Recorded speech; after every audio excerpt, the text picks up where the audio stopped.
অকন্দলা মন্ডলাকার। Hello everyone, সবাই কেমন আছে? আশা করি সবাই খুব ভালো আছো। আমিও কিন্তু খুবই ভালো আছি। মেহু ব্লগে তোমাদের সবাইকে অনেক ওয়েলকাম, অনেক অনেক ভালোবাসা। তো আজ কিন্তু আমাদের বাড়ি ভিট পুজো, তো তার জন্য কিন্তু সকালবেলা স্নান টান করে রেডি হয়ে গেছি। আর আমি তো ছিলাম মামা বাড়িতে, আর এখন কিন্তু চলে এসেছি মানে আমাদের বাড়িতে। তো এসেই কিন্তু কাকির কাছে মেহুকে দিয়ে দিলাম। আর এদিকে এসে দেখি মেহু মানে আমাদের কিন্তু কলমের যে গর্তগুলো হয় সেটা কিন্তু কাটা হয়ে যাচ্ছে। তো আজকের দিনটা বৃষ্টি হচ্ছে না, মেঘলা মেঘলা। তো কালকে তো বৃষ্টি হয়েছিল, তো তার জন্য পুরো কাদা কাদা হয়ে যাচ্ছে। আর না ভাবছিলাম যে যেন বৃষ্টিটা না হয়, পুজোটা হওয়ার পরে যা হবে হবে। মনে একটু ভয়ও ছিল। আর এদিকে কিন্তু ঠাকুরমশাই চলে এসেছে, আর আমার কিন্তু মানে হাফ যে গোছানো, সে গোছানোটা কিন্তু হয়ে গেছে। আর এদিকে মাটি খুঁড়ছে, এদিকে মাটি মানে অবস্থা পুরো খারাপই হয়ে গেছিলো। আর একবার মানে মেঘটা পুরো অন্ধকার হয়ে যাচ্ছে, আবার একটু মানে মেঘটা খুলছে, এরকম হচ্ছিল। এদিকে কিন্তু আমাদের যে মানে ভিট পুজোর যে ঘরটা সেটা কিন্তু বসিয়ে দিল। আর মেহু কিন্তু এর ওর কোলেই ঘুরে বেড়াচ্ছিল। আর এটা তো অনেক দিনের স্বপ্ন। আর বাড়িটা সবারই স্বপ্ন থাকে, সে যেই বাড়ি হোক না কেন, সে দালান বাড়ি হোক কি টিনের বাড়ি হোক কি মাটির বাড়ি, বাড়ি মানেই স্বপ্ন। তো আমাদের কিন্তু সেই স্বপ্নটা পূরণ হতে যাচ্ছে। সবারই কিন্তু মনে খুব একটা আনন্দ, আর আনন্দ নিয়েই কিন্তু সবাই কিন্তু বাড়িটাতে হাত দিয়েছি। তো যাই হোক গাইস, তোমরা ভিডিওটা দেখতে থাকো।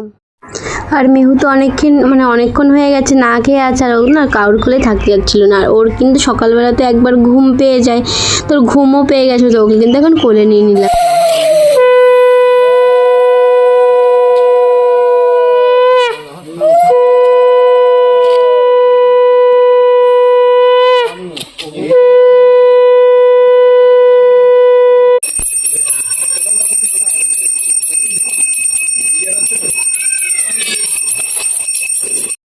আর আমি একাই ছিলাম উপোস, আর এদিকে কিন্তু অঞ্জলি দিয়ে দিচ্ছে। শাশুড়ি মা তো উপোস ছিল না, কারণ এদিকেও তো দেখতে হবে মিস্ত্রিরা আসছে, ওদের কিন্তু রান্না বান্না করতে হচ্ছে।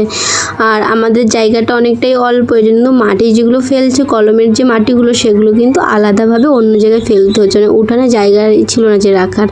আর এদিকে কিন্তু আমাদের মানে পুজোটা হয়ে গেছে, তো ঠাকুর করে কিন্তু কোনো বৃষ্টি হয়নি। আর ঠাকুরকে বলছিলাম যেন ঘরটা যেন আমরা সুন্দরভাবে করতে পারি, এর মধ্যে যেন কোনো বাধা বিপত্তি না আসে।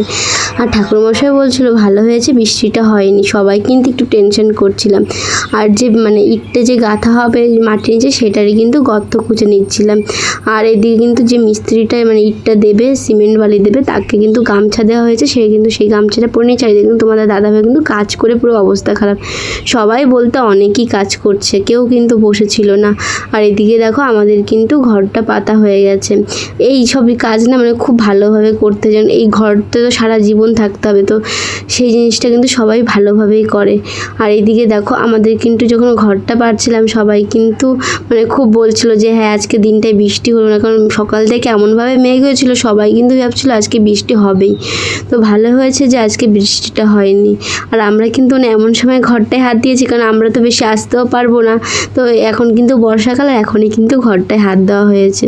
তো যাই হোক গাইস, আজকে ভিডিওটা এই পর্যন্ত। ভিডিওটা ভালো লাগলে লাইক কমেন্ট শেয়ার করে দিও, সাবস্ক্রাইব করে দিও। আর তোমরা আশীর্বাদ করো আমরা যেন ঘরটাকে যেন খুব ভালোভাবে সাজাতে পারি।